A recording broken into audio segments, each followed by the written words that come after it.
How's it going, Blazers? We're going to bring you specifications you can relate to so you can have an educated decision on your purchases. Thank you to Manly Knives and Jack Farmboy for providing these knives here. So this one came directly from Manly, and this one is from Jack Farmboy. He picked that one up and then sent it out to a few folks, so very good on that. Able to see some of their knives. This is a Bulgarian company, and they offer steels from D2, 12C27, and also S90V. So if you're looking for one of these, you like their style, then there's going to be a knife steel available for you that you're going to really like, whether you want to have that super steel or whether you want to have really a usable edge that you could sharpen easily. They're going to be able to take care of you on that. And then even watch our video in their About Us section. So that's one of the things that when I saw that video, that was one thing that actually made me want to check out their knives, is because it seemed like they're taking a lot of care in doing the work needed for their knives, all the way down to like cryo treating. So that seemed pretty interesting for these knives here. So we have the two knives that are on the table is going to be the Peak and also the Wasp. So the difference between it, this is a locking, this is non-locking. So this one is a lockback knife. So if you see here, and then one thing pretty cool is even where they put the brand of it, or the name, Peak. So Manly. This one is the the 12C27. The other one is going to be the S90V. So that's going to be this one here, and then compared to the Wasp, this is the S90 right there. So as you see on that one, it's a bit different than any other slip joint because it has 3 stops instead of 1 half stop. So that's one thing that is kind of, for me, not the best. So that's going to be now something we'll go into as well. But for the Wasp with the S90V, that one is going to be now probably going to be a decent one. It's going to be 82nd percentile as far as corrosion resistance. Hardness is going to be about 72. Edge retention is going to be about 85. And then we're going to look at also on the Peak side, that one with the 12C27, that's going to be about 55th percentile for corrosion resistance. Hardness about 80 or 48th, and then edge retention in comparison to all the super steels, it's going to be about 24th percentile. So I guess don't take it as like it's not a good steel, because it's going to be one that if you're going to be using it, then you can bring it back easily, use it, bring it back. The other one might be harder to do so if you don't have a lot of experience sharpening with the blades. So that's something that is a comparison to a Delica as far as where that sits. So those are going to be the knives there as far as that sizing. So that's also one of the things too. For the weight side, it's actually a pretty decent weight. So this one comes in as far as the Wasp at 2.7, and then the Peak comes in at 3.9. The specs are a little bit different. So this one says a 2.95, so the actual unit here is a little bit lighter. And then this one, the spec was 4 ounces, came in 3.9, so slightly lighter on both of those for that. And then the current pricing, the Peak goes for $66.99, and then the Wasp is $81.99. They do have sales that come up every now and then, I think every few months or every quarter. So if you can keep up on their site, then you'll see some of those sales that come through as well for their knives. So the blade steel, this one's going to be about 3 inches, this one is nearly 4 for the Peak, 3 and about 13/16 for that. And then that's going to be where now a lot of it is pretty interesting to see for these here, because one of their, I guess their kind of the famous part of these knives is the behind edge thickness for these. So a lot of the conversation initially was kind of the type of grind that's a great slicer, and then it kind of converted over to the behind the edge thickness, because paper cut test is going to be really of the apex as far as how well that's done, and then how well it's actually coming to a point.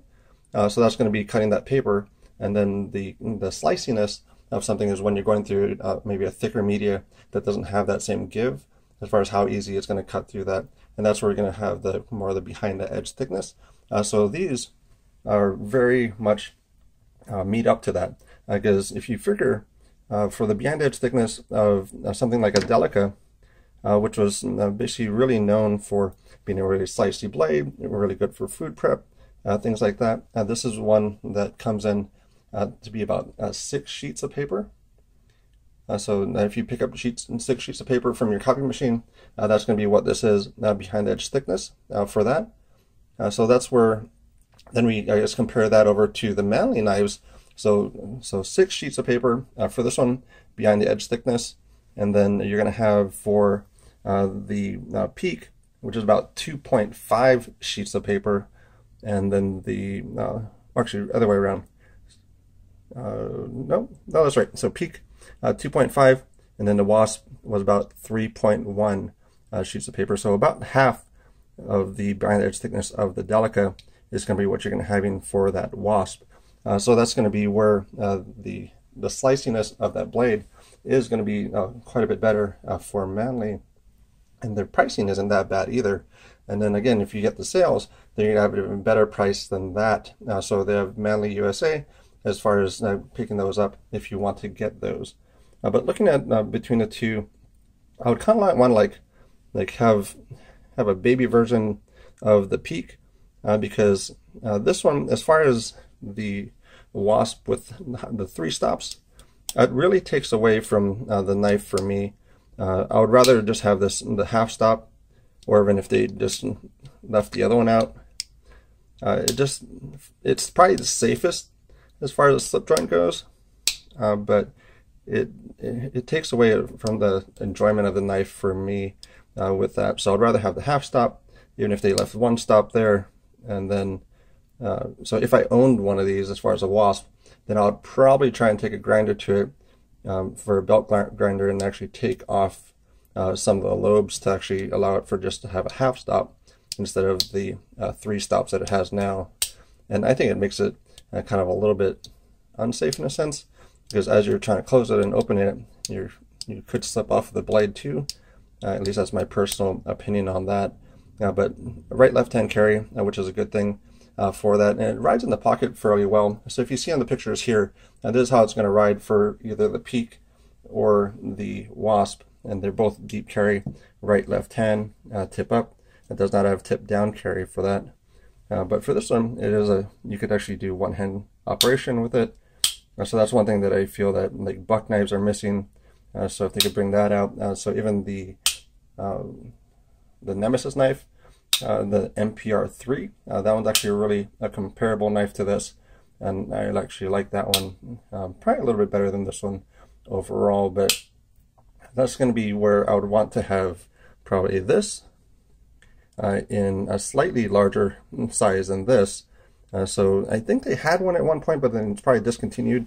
I forgot the name of it, but I thought they had one that was kind of in the middle and also a lockback. So that's where if they made this one a little bit bigger, or made this just with a lockback, I'd probably prefer it a lot better than with the 3-stop slip joint. So those are the things there. So for buy, borrow, or avoid, for as far as a preference wise, I would borrow or avoid as far as the Wasp, because for me it's kind of off the table. I don't like the stops on it. It just is something that I'm not really into as far as the use of it. I'd rather have just a half stop, just like a regular half stop and open, and half stop closed. And that would be much better in my opinion. And then also for the Peak is going to be one that would be either a buy or borrow. So a little bit higher rating for that one. It's a little bit large as far as a blade goes. So if they made that a little bit smaller, then I would be much more inclined to recommend just strictly buying that knife. So that's going to be the recommendation for that. So Manly Knives, thank you again for providing this knife. And then also for Jack Farmboy, check out his channel. Great storytelling. Also really good at, as far as a lot of the video editing. So Jack Farmboy, thanks for sending that one along, and hope you enjoy it when it gets back to you. Let me know in the comments down below as far as what you think. And also, thank you again for your time.